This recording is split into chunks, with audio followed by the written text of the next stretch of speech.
Let's get spicy.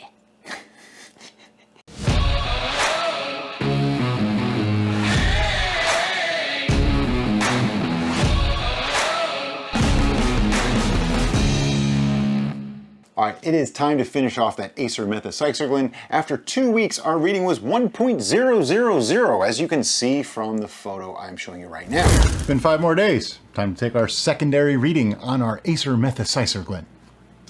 I just like saying that. It doesn't always come out that well. Somehow it comes out mesoglin. I don't know why. It wasn't that messy. No. It wasn't at all. So our first reading was 1.000. Wow, this is really gassy. It's to be expected. It's 3 weeks old. You know. It's normal. Aren't we all gassy at 3 weeks old? Assuming this goes to 1.000 again, we're just going to rack it today.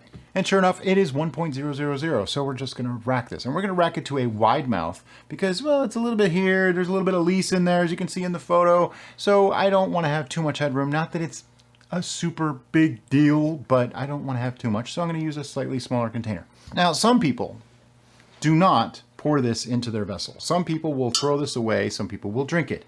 I am not some people. I would rather drink it when it tastes good and it's completely done and aged and stuff. So I'm just going to very carefully pour it into my fermenter. This isn't actually the fermenter. This is the conditioning, or secondary, if you want to call it that, fermenter, storage device, whatever you want to call it. Because if I poured it right back in there, all that lease that's on the bottom would no longer be on the bottom. It'd be mixed throughout it, and I'd be taking the lease with me, which kind of, you know, deactivates the point of racking. If you don't know what racking is, it means moving it from one vessel to the other, usually to get it off of lease, fruit, sediment, things like that. If you don't know how to rack, we do have videos in the description below and probably up here. So right now, we're just going to rack this. All right, we racked it. Pretty darn close to full too. I was getting a little bit concerned there, but at the bottom it was just really milky, nasty lease, so I'm not all that worried. But what we want to do... We want to think about this. What we want to think about is the conglomeration that is this beautiful monstrosity. We have the Acer part because we have the maple in there. We have the Sicer part because we have both honey and apple in there. It's the metheglin part that we don't have because we haven't yet added spices. So that means we're going to add some spices right now. So my choices to make a spiced type mead are clove, allspice, and cinnamon. Now somebody said, what is allspice? It's called allspice, but it's pimenta dulce entera. It's Jamaican something is another name for it. I can put it in the link below because some people had trouble finding this. If you can only get powdered form, you can try it. I've not heard great results. Some people have said it worked fine. Some people said it overpowered instantly. And that's the problem. Powders tend to do that. So powder I avoid. I'm actually just going to put the whole thing right in. But let's start with clove first. For clove, you want to be careful. So we are going to do 1 clove. Someone asked, cloves of what? Well, they're literally just called cloves. This is not garlic. This is not like a clove of garlic. This is just clove. 1 whole clove in. At this point, if you wanted to put these into a little bag or something, feel free. You totally can. The next thing that I want to put in is cinnamon. This is not fancy cinnamon. This is not like Ceylon or Saigon cinnamon. This is just cheap body of cinnamon, okay? You can use the good stuff if you really want to. I probably would get a better result if I did, but I don't have any whole sticks of that. So I'm just going to use a large, like, what's it, 2, maybe a little over 2 1/4 inches or so. Full stick. Drop it in. These things will sink to the bottom, so it's not really a worry. The clove is floating right now. It looks like something you don't want floating in your brew. And then allspice berries. I like allspice. When you smell it, it smells like Christmas. It really does. If you ever go into Michael's at Christmas time, That smells like that's what this smells like. Michael's is a craft store. Yeah. If you don't have Michael's, I'm really sorry. That wouldn't make any sense to you. How many am I going to use? These are kind of small. 4, 6. I have 9 of them here, so I'm just going to grab one more like big one. They're like all mixed sizes. Let me show you that. So how much allspice? That much allspice. I'm just dropping them in. No big deal. Very unceremoniously put them in. Then put the lid back on. Now, some of you might be asking, why didn't we put the spices in primary fermentation? And the answer is simple. Many of these spices have antibacterial properties, which would inhibit the yeast, which is a from biological thing. So that's why. Yeah, exactly. And it's easier to control the extraction at this point because this sat for 3 weeks by the time it got to this point. We would have had to taste it along the way, and it'd be difficult to know, is there enough fermentation versus enough extraction? This way, the fermentation is now finished, so we can just let them do the extraction. We did a spiced metheglin before where we put all the spices in beforehand, and it worked out just fine. This is a little bit more of a precision way of doing it, a little bit more of an advanced method, if you will. And how long will this sit? I don't really know. Now, normally we suggest to you to just let it sit and forget, right? Because time heals all brews. In the case of spices, that isn't necessarily true. Time can ruin your brew because it can overdo it. And there's not really anything you can do once it's over extracted. It just becomes over spiced and that's it. All you can do is just try to cover it up with sweetening, which is not really a great way to go. So what I'll probably do is in 2 weeks, we'll take a small sample and taste this, and then we'll go from there. So it's been 12 days and it's time for us to check the spice levels. We need to taste it. To do that, I need to get a sample out of here. And the syringe is just a little finicky for that. So we have the return of Ta-da! the Master Baster. Just for 1 day only. And it's just to get a little tiny sample out. It's gonna make a mess, because it always does. Yeah. Yay! It sort of almost didn't make a mess. And this is why we retired this sucker. Ladies first. It is nice and clear already. Look at that. It's got some good clarity already. Yeah, that's awesome. I'm getting an aroma of spice. This is just shy of 4 weeks, by the way. It's like 3 days short of 4 weeks. And it's 15.4% already. Definitely was an aroma of spices.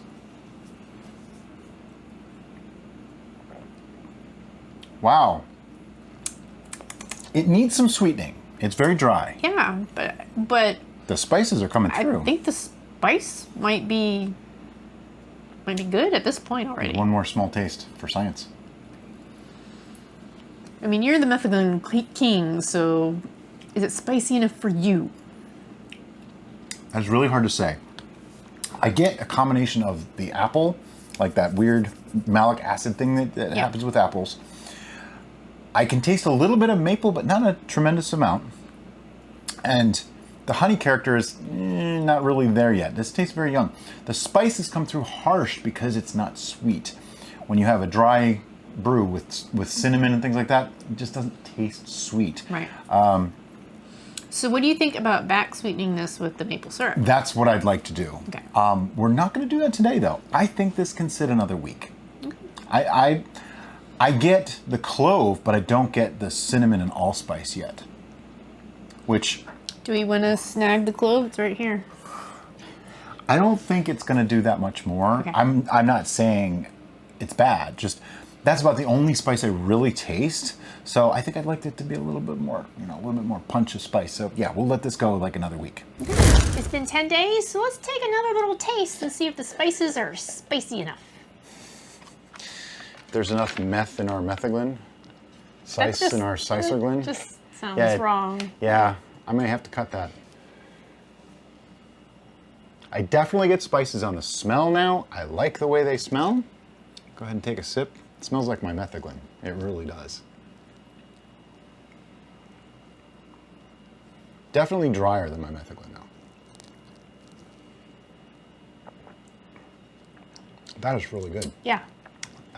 It's not offensively dry. No, I would have thought with all the spices and being dry, it'd be nasty, but it's not at all. I do think it needs a little back sweetening, but just... We'll get there. But I think what we want to do today is just rack it off of this. Yeah. We'll add the sweetening just before we bottle. That way we can pasteurize it. So, on to the racking. So we're racking now because we want to get it off of those spices. Our taste sample has told us that we are to go on the spicy notes, so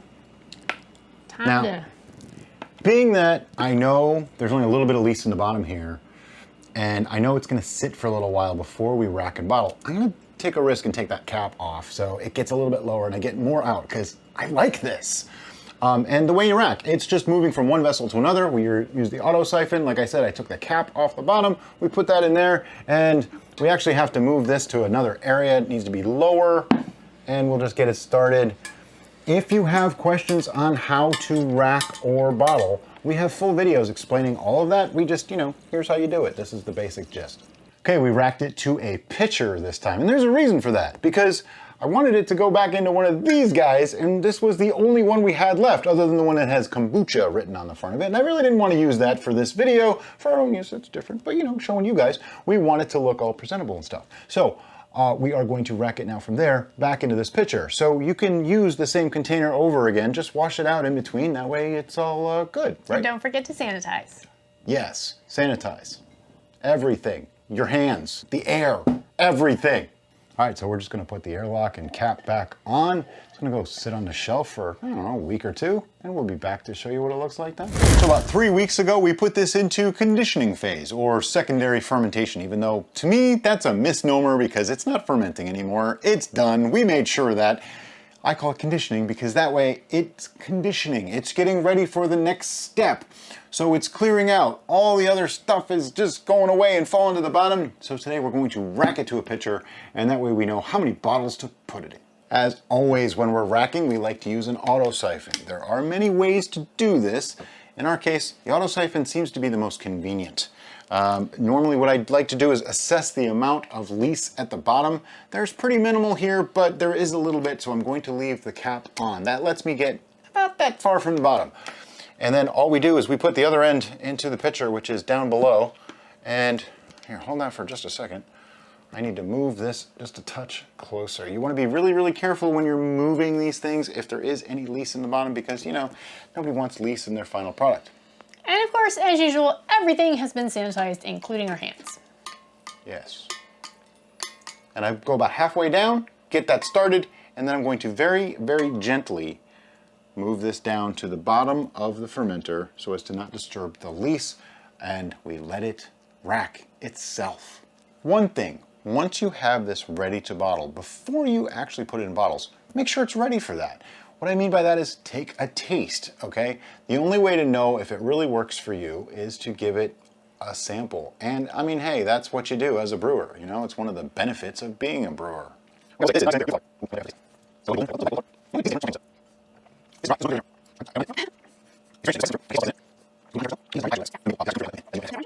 I know there's not supposed to be sweetness in it. I know it fermented the sugars out, but it still has a sweetness there. It still has a bit of a sweet at the beginning, and then it's all spice at the end. So I could totally see this being a very good drink for Brian. Okay, so I'm calculating this out to about 4.5 bottles because we're using, see, it has the raised letters. I can see that. So we'll get 4.5 bottles ready for bottling, which probably because the bottles we tend to put a little bit more in than they're supposed to hold. We'll probably do it in 4. The rest we'll just drink, we'll enjoy it. But anyway, let's get ready for bottling.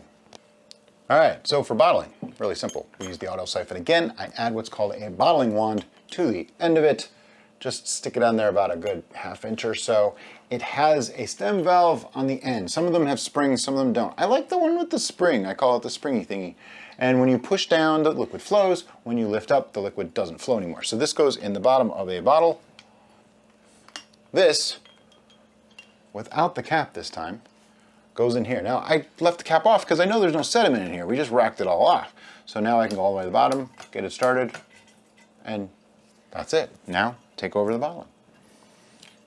I let it go until it goes all the way up into the neck, pull it out, and go into the next bottle. It works a lot better with 2 people, but it can be done with just 1. And just like that, 4.5 bottles. This is only a 16-ounce bottle.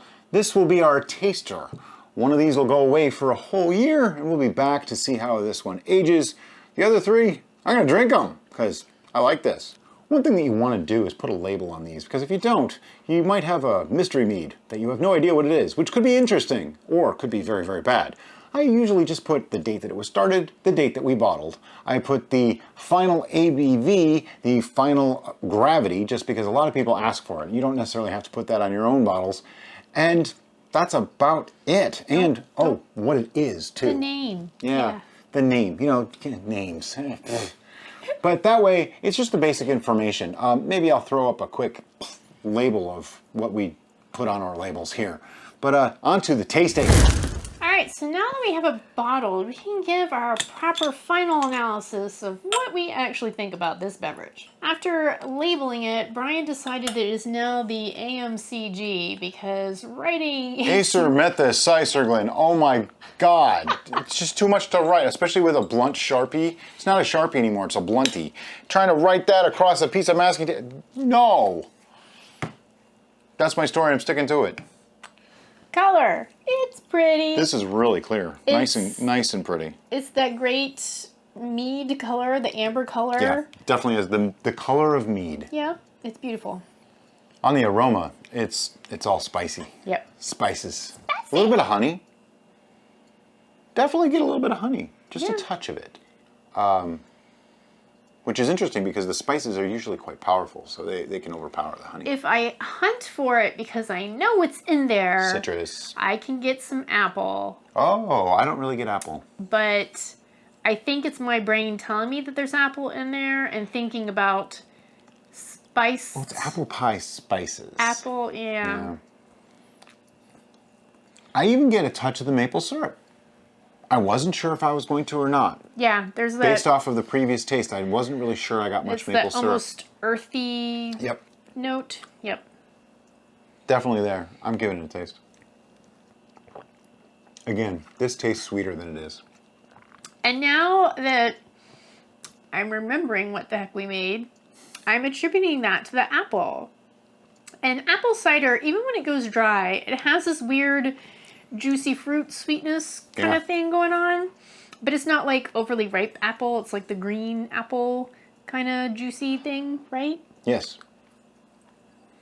On this one, definitely get like, you know, a green apple covered in maple syrup with some cinnamon and clove on top with just a touch of honey. Yeah, it's not a candied apple because if it was a candied apple, we would really have to bump the sweetness. And I think flavor-wise, that would be nice, but we're trying to keep things a little lower on the sweetness, letting it go more dry. We could have sweetened this up, but we're keeping this dry because we can drink it this way, and I don't totally drink it this way. I'm trying to keep my sugars down a little bit, so this way I can drink more of our meads. And if Derica wants to sweeten it, she can just throw a little honey in it. No big deal. Throw a little maple syrup in it. I can throw honey, maple syrup. I can add some more apple juice. Make it a cocktail. Yeah. I mean, there's so many things I can do with this, and that way it's not permanent. Honestly, even for a person like myself who really appreciates things more on the sweet side, I'm enjoying this. I like this just the way it is. Which is cool because off camera a little bit ago, we were talking about it, and I didn't think she was going to appreciate this one much. All those flavors just mellowed so nicely together. And this was started on November 16th. Today is January 11th. This is not quite 8 weeks old. Yeah. I am actually looking forward to the 1 year. I know I have to wait a whole year. Awesome in a year. But Apple Man, it's Apple, so you know it's going to do something, and normally it's good, so. Now, I'm surprised that we both can drink this and appreciate it even as dry as it is, because spices tend to need sweetness to really come about. Otherwise, they just come across as astringent, dry, nasty, just, you know? Fruit can be like that too. Like, you don't want dry strawberry mead. It just really isn't going to be all that great because fruit is sweet. You expect it to be sweet. Apple pie spices and pumpkin pie spice, however you want to do that, they tend to be a little on the sweeter side too. So when you take the sweetness away, but there's still some residual sweetness here. So what would I do to make this even better? Well, for me, I'd want it to be a little bit more sweet, but even beyond that, there's this really cool thing that happens sometimes when you ferment things and you get this graham cracker note. I wish this had that note in it. It doesn't. No, I'm not getting the biscuity graham crackery thing. No. But if this had that in there along with everything that it already has, I think that would be super awesome. We often think about how can we finish something up. I'm sorry, I didn't mean. Yeah, no, I'm just trying to, I don't know if I expressed it. It's not something that's purposefully constructed. You don't actually put graham cracker in things. It just happens with the fermentation. I've seen it done. They put graham cracker? Mm-hmm. I just know most of the things that we've tasted that have that, they did not do that. No, they are, yeah. Continue. Things that I think about, like how to finish something. Do we need to do more? And sometimes it comes down to, just because you can doesn't mean you should. And that is always something that I temper as a home brewer. In this case, I look at it and I say, okay, aging is going to do a lot for this. I like it now. Yeah. There's 3 bottles that I'm probably going to drink pretty much right away. I don't have any problem with this. I can pour a glass of this and enjoy it. No problem, as is. I think it's going to get better in time. So I might put 2 bottles away, like one for the year and then save another one just because. Now, one of the things, and I think Brian was getting to that point, and I might be jumping the gun, and he might want to curse me and say nasty things. I would never say that. Is that oaking, wood aging, tends to add a vanilla note, particularly when you do the oak style. I was wondering about that on this one. I think vanilla would work with this. See, I don't. You don't, really? No, I actually think that adding the vanillin and the tannins would take this to more astringency. I think it's just on that cusp of almost too much tannin. Yeah, okay, I could totally see that. I was just stopping at vanilla. You were getting the vanilla. I was just stopping at vanilla. Now, maybe putting a vanilla bean into it, that's different. That could help. Right. But oak aging, I I want to say do it because that French oak is just awesome. But I'm afraid it might be too much for this. Yeah, if it pushes those spice notes and makes the astringency even more so, then yeah, I agree. However, you did touch on something. A little vanilla, a vanilla bean, or even just a touch of vanilla extract, which, you know what? I can make that happen. Okay, since this was unexpected, we don't have any pipettes handy. And, camera's still rolling. So I'm just going to pour a very minute amount of vanilla extract onto a spoon and drop that into my glass. By the way, don't ever do what I just did. Yeah, I don't know why he did that. When I saw him do it, I'm like, no. I did it to prove a point. You don't do that. Vanilla extract, smell it. I mean, it smells so good. It tastes like crap. It's just not good. It does not taste good at all. It's disgusting stuff. But put into food and other beverages, it can actually improve them sometimes. And if it doesn't, we'll just swap glasses because she's the one that said vanilla. I put probably like a drop and a half in here, okay? Right off the bat, I don't know if I put in enough to alter it that much. Not really getting it on the smell. Keep in mind, this hasn't mellowed, it hasn't sat. I just literally put it in there. Oh, I can smell it comparing the two. Okay, the very minute amount of vanilla that I added is coming through mildly. Like a creaminess that wasn't there before. It did improve it. It did make it better. So yeah, vanilla would make this a little bit better. Not what I would have expected to put in this. Well, I started going down the pie route. Yep. With the, I could see dropping a vanilla bean or a piece of vanilla bean into a bottle, letting it sit for a couple of weeks and then fishing it out or drinking the bottle. I think that would actually be quite nice. I think it actually took away some of the sweetness. Mm-hmm. Oh, it totally did. So if you do decide to add vanilla to this particular brew, you might want to bump the sweetness back up again. It makes it creamy, but it does take away a little bit of the sweetness. It adds tannins. I attribute that to the alcohol that is in vanilla extract, kind of making it more astringent and taking down the sweetness level. But again, that's the beauty of homebrew, is you get to play with it and say, oh, well, maybe, what if we add this? What if we add that? And having some extracts around is a great way to experiment with that. I don't know that I'd want to put a whole bunch of it into a brew, but hey, that's one way to do it. Vanilla beans, to me, are the way to do that. But you make vanilla extract from vanilla beans. So it's really the same thing. Speaking of extracts, we have a couple of them in the works. They happen to be right here. Yeah, you can see that. Yeah. And they're going to be going into a couple of brews soonish. They've been sitting for, about a month at this point, so I'm gonna let them go probably another month, and then we'll be back with that. But it's time to put a score on these. Oh, a number. Yep. I gotta drink some more. Now, I'm scoring it without the vanilla. And as it is, we don't think about, oh, well, if it aged or... Nope, as it is right now today, what is your thoughts on it? I think I need more. Well, yeah, that last sip doesn't count because it had vanilla in it. That's right. All right, I think I have a score. All right. 1, 2, 3, 6.5. All right, well, I always make you go first, so let me just explain. I went 6.5 because while this is good, it's a nice mead, it's something I would drink. It's not the first thing I would reach for. We've made better. I might even be tempted myself to throw a little bit of maple syrup into this when I drink it for myself. Depends on, you know, if I had a good day for my blood sugars, then I might take a risk on that.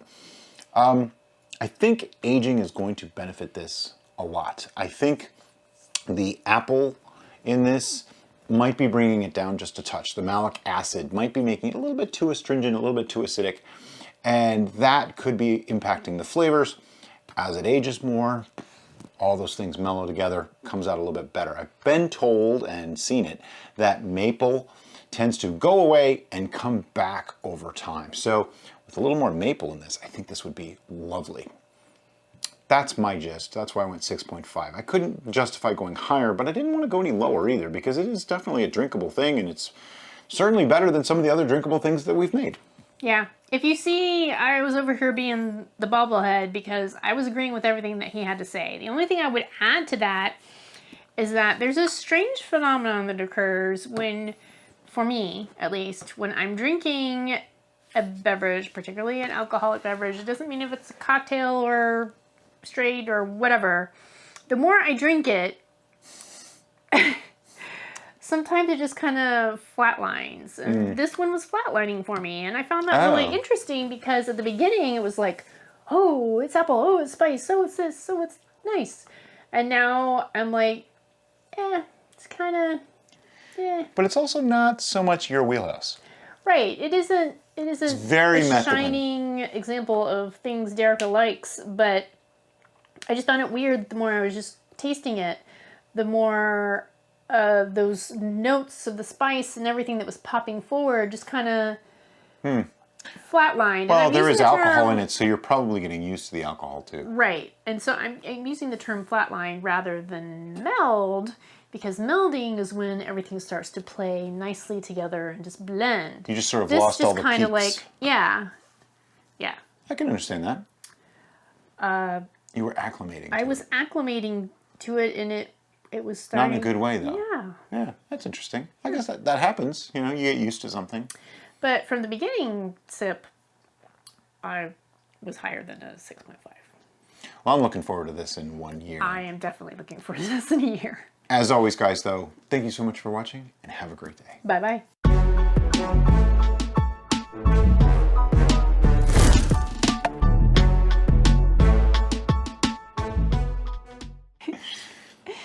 Time to spice up the Acermethecyserglin. Acermethecyserglin. That. No, it's Acermethecyserglin. Acermethecyserglin? Yeah. I think this just became a blooper.